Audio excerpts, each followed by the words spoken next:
Hey guys, welcome back to a new video. So first, I want to thank each and every one of you all who tuned in to the last video. In our previous video, we actually got this engine started. So for those who don't know, this is a 4AGE 16 valve, which is bike carb converted.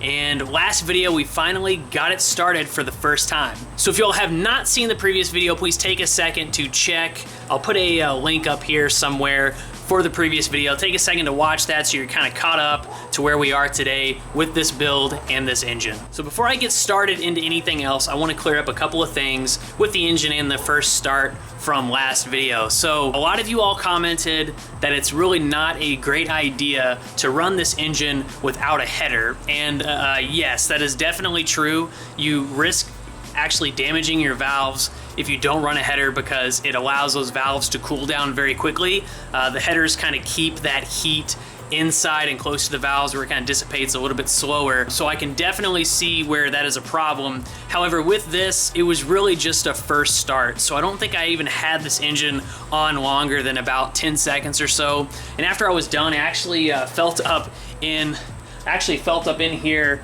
and it wasn't even really hot to the touch. It was just kind of a little warm. So I don't think I damaged anything on this engine because of that. And I am aware that running this engine for extended periods of time without a header is not a good idea. Again, last video we just started the engine for the first time. That way we can confirm that everything is hooked up and working. And of course it did, which is super awesome. And really quickly, I also wanted to mention the lack of a radiator. So yes, I am not going to be running this engine without a radiator. I know it was designed for a radiator, designed to use coolant to cool the engine. Again, we just had it on for a couple of seconds. I don't think anything got up to temperature to cause warping or issues with the engine itself. So I just wanted to clear that up. When this is all said and done, this engine, of course, will have a radiator and it will also have an exhaust header that'll help direct the exhaust fumes out of the car. Now, with all that being said, guys, I really do appreciate the comments. Any concerns or any sort of information that you can provide me, please leave that down in the comment section below. We're all kind of doing this together.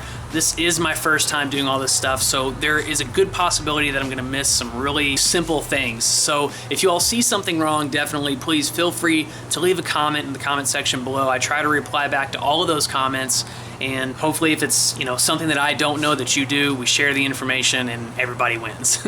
All right, so enough talking about all that stuff. Let's get into today's video and what are we going to be doing. So let me show you what has come in the mail.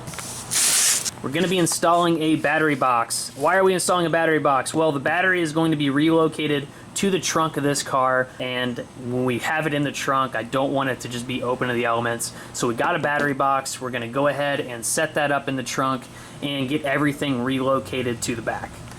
Now, in preparation for that, I've actually already kind of cut up this harness and rerouted a whole bunch of things to what I want to go into the engine bay. So as you see all of these wires here, this goes to the OEM fuse block here. I do plan on running this in the engine bay because it has some pretty important fuses, and I don't want to really relocate this anywhere else besides in the bay. This should be the only sort of component that's actually mounted in the bay, and then the wires obviously run to the bottom. But all of the other wiring that goes in here, that wire that runs down there to the starter, all of that stuff's going to be ripped out and redone. So those are the only wires that are going to go into the bay. This is really the only hole that I'm going to need for wiring. And then everything else you can kind of see, it's going to kind of follow the OEM routing path, and it's going to go under the headlights. I still have to figure out exactly how I'm going to do all this, but it'll go back behind this radiator support, back behind that headlight, and then wrap around this way, go back up in there and plug into all of the components that it needs to inside of the car. Now, to be 100% honest, I'm not actually 100% sure what I need and what I don't need inside of the car where all these wires kind of hook up to. So I did get rid of the main power terminal piece here, and I'm going to be kind of replicating this inside the car with a distribution board. So let me show you that real quick. Okay. There it is. So really quick, this is a crude drawing. There we go. This is a crude drawing of what the distribution board is going to look like, and this is actually going to live inside the car, probably under the dash with all the free space that we have there. I'm not going to get into this all crazy right now because we will get to this part once we get the battery all mounted and where it needs to be, but this is kind of the end goal. So we're going to set up a distribution board, we're going to have power come in through a circuit breaker, then power the distribution board, which is going to go to all of the respective places up here, and also to our relays and a couple of extras because I know I'm going to be installing some other accessories in the car. This should kind of, it's a little bit overkill, but it should replace this. So it should replace this with all the fuses up top, and hopefully it'll clean up the wiring and get it out of the way. But anyway, that's enough of me talking, so let's go ahead and grab the battery box, take it to the trunk, and find a good place to mount it for the battery relocation.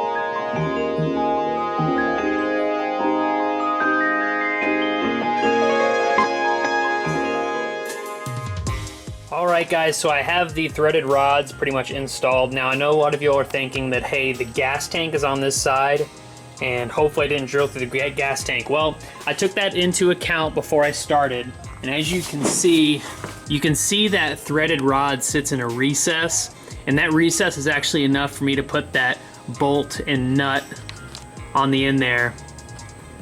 And then I'll pull the tank up, and it should not come in contact with it. I did some measuring, kind of felt around when the tank was all the way up. I did drop it a little bit just so we can kind of test fit.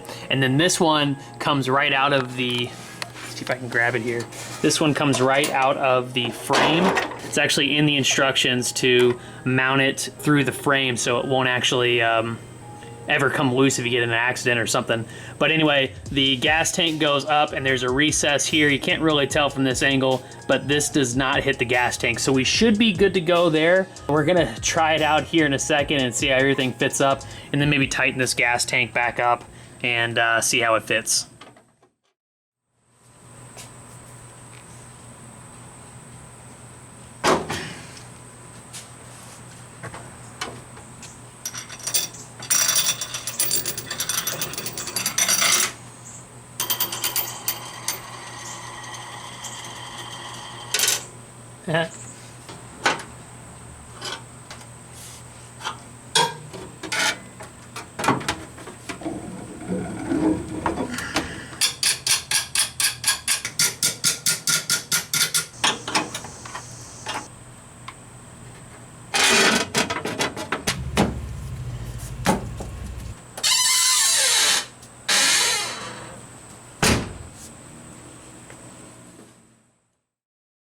Alright guys, here it is mounted in the trunk.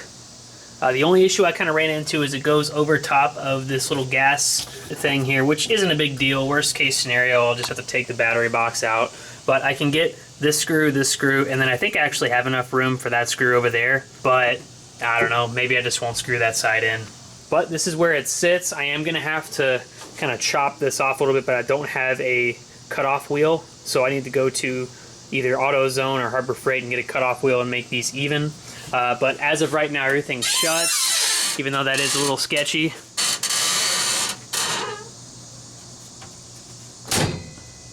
So it does shut, and those are going to be cut down, so it's going to be even better when it's all done. And if we go under here and look where the threaded rods kind of go, here, let me see if I can get my phone, get a flashlight on for you. All right, so if you look back there, there is the bolt for the rod on the left-hand side, and then back there, there's the bolt that goes through the frame, which I know is kind of a little sketchy, but this is going to keep just in case I ever get in an accident or something, that big battery isn't going to come flying through the passenger compartment. So it's mounted to the frame. It's not going anywhere. At least one side is, so it's going to hold on to it. I feel like with this sheet metal, it could just rip right out of the sheet metal. So anyway, having it in the frame, I think, is actually a pretty good idea. So I'm going to go ahead and tighten up the gas tank to make sure everything clears, and then we will check once I'm done. All right, guys, the gas tank is back up, and now check in here. Up in there, I wonder if I can get a better shot. So as you can see, that one clears just fine. It does not hit the gas tank. Everything's great there. And then the other one is a little bit more tricky to get to. So I'm using my little borescope camera to show you. It's definitely a tight fit, but if you look at this, let's see, let's get that there. Boom. So, oh man, this is so hard. There you go, that's a good sight. That's a good picture of it. So as you can tell, that nut does not come close to the gas tank. It has plenty of free space. Even if the gas tank kind of wiggles around, it did not hit anything and it did not puncture anything. So we should be good to go.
Hey guys, so it is the next day and we're gonna hop back onto this battery relocation project for the AE86. But first, let's go through everything that we accomplished yesterday and I'll show you kind of the idea for today and what I also want to get done.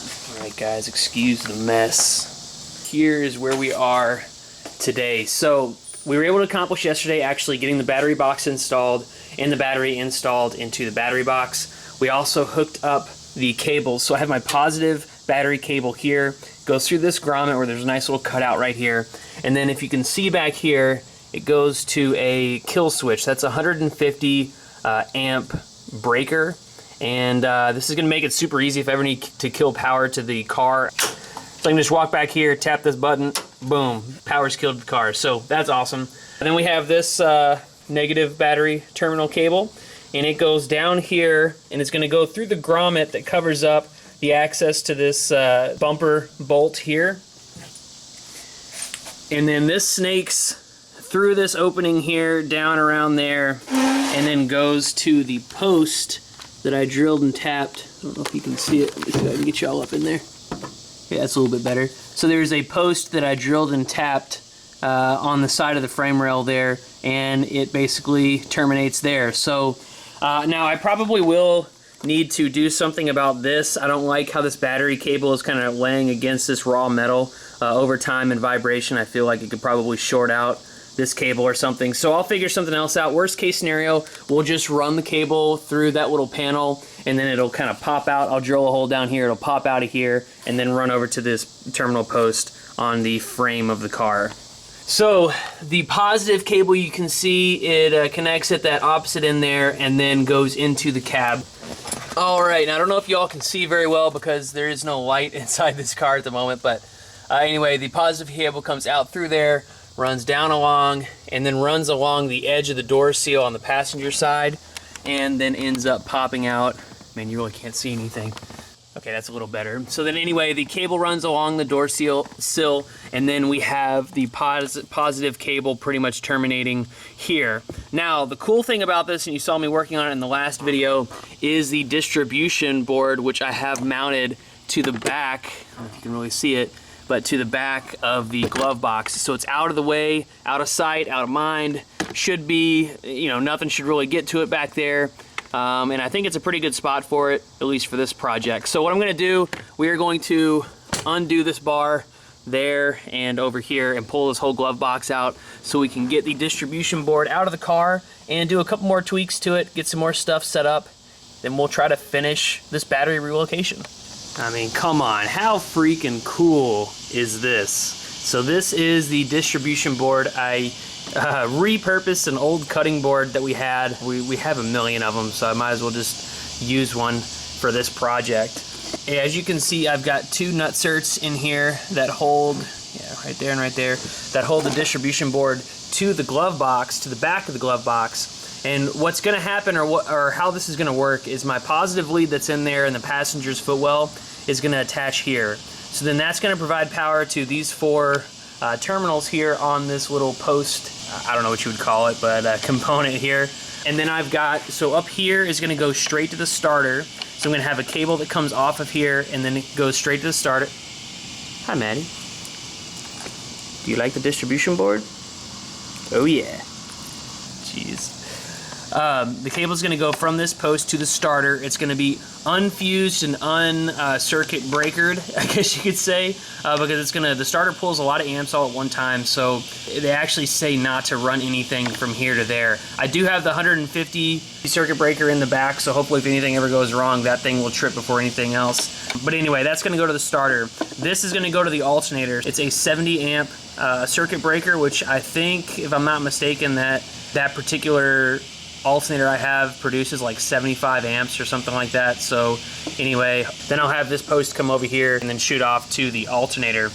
This right here is to a fused block, and this is going to take care of the Nodiz and the fuel pump and then any other accessories that I have. So I'm going to mount the relays that I have. I'm going to mount them down here, and then I'm going to have these fused 12 volt power going to those relays. So that's what I need to do today.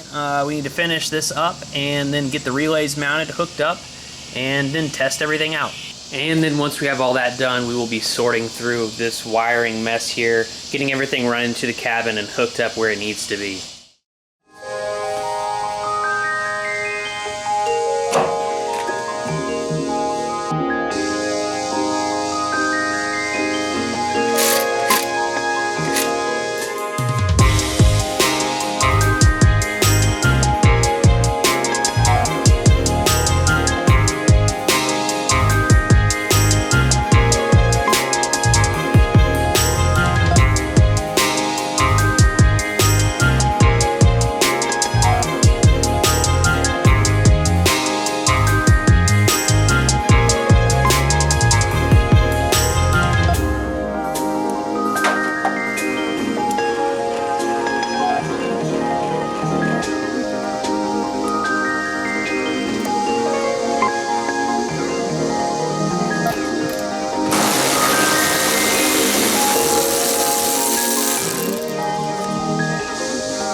Alright guys, welcome back to the video. So to you all it's going to seem pretty instantaneous, but for me I was actually on a small vacation last week, so unfortunately I wasn't able to get this project finished and a video edited and posted. So yeah, that's why there's such a big delay on this video, so I apologize for the delay. Thanks for bearing with me and kind of sticking through this wait. I know this video is kind of long overdue. So anyway, I wanted to come out here and kind of shoot a closing for this video, test everything out, show everything that we've done, and then get to editing so I can post this thing. But one thing I wanted to touch base on before we get into the closing part of this video is while I was on vacation, the channel hit 3,000 subscribers. So I just wanted to thank every single one of you all for tuning in and watching these videos. It's you all that is helping the channel grow. It's your all's views, your comments, obviously subscribing to the channel. I mean, it's crazy to think that there's 3,000 people that have clicked that subscribe button to be notified when I post content on this Corolla. It's crazy to me. But I love making this content. I love sharing the knowledge. I love these cars, and I want to keep continuing what I'm doing. So I hope you all still enjoy all these videos. And like I said, thanks for always tuning in.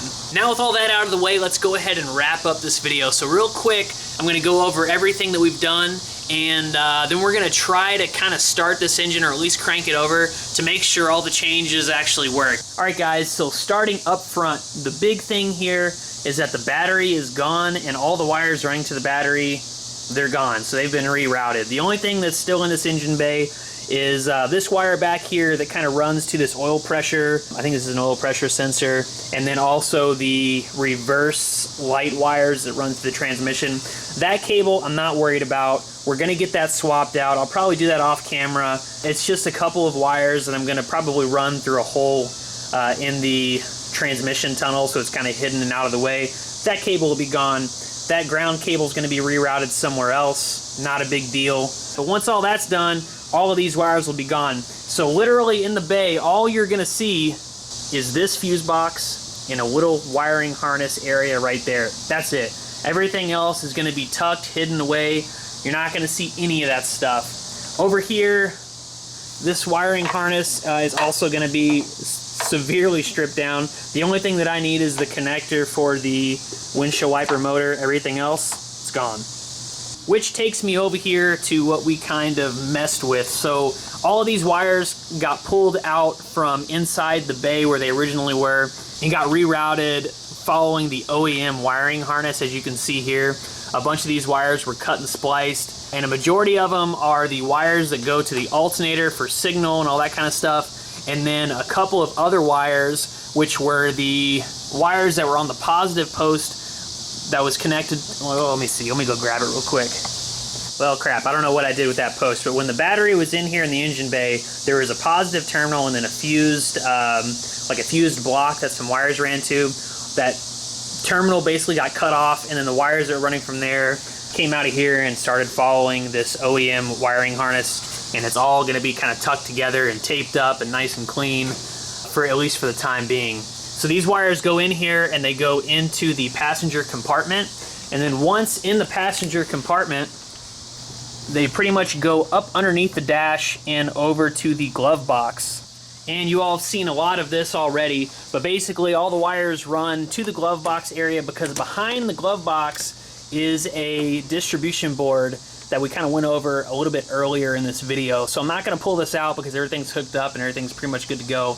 But the distribution board is powered by this 2-gauge wire that runs along the door sill and out into the trunk of the car, where the battery has been relocated. So we've already gone over this a million times. There's no point in going over it again. But that's the majority of this video. The battery got relocated to the trunk. All the wires got run to where they need to.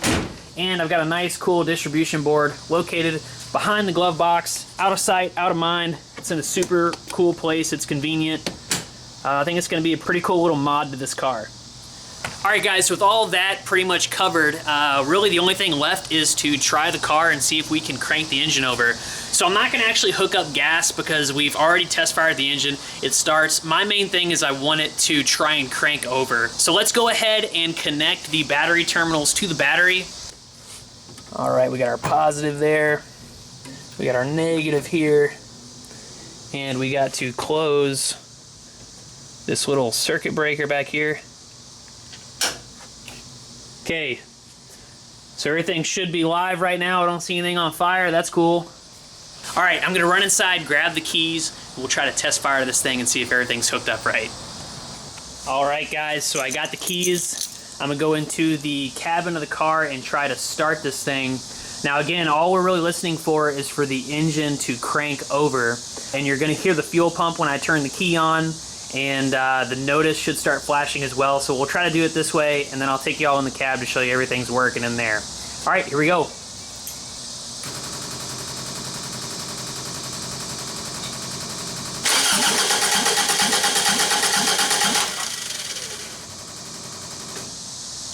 All right, woo! All right, let's take you inside to the cabin now. All right, so real quick, we're gonna try it again from inside the car. So watch, keep an eye on the Nodiz. You'll see,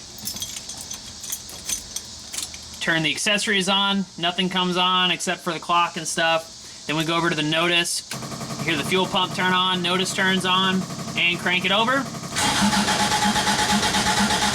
All right. Sweet, so we got the flashing lights, we got the crank. That means everything, all the distribution board stuff is good to go. I'm gonna be honest, that's not really a cool way to end this video, so I'm gonna hook up the gas to the fuel pump back there, and we're gonna try to actually start this thing.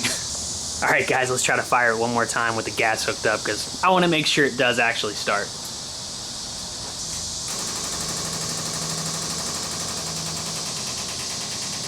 There's the fuel pump, wait for it to stop.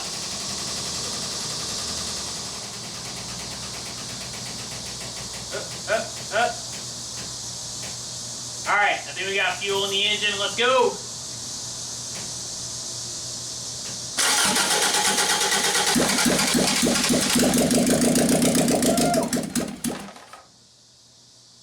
One more time, Bubs.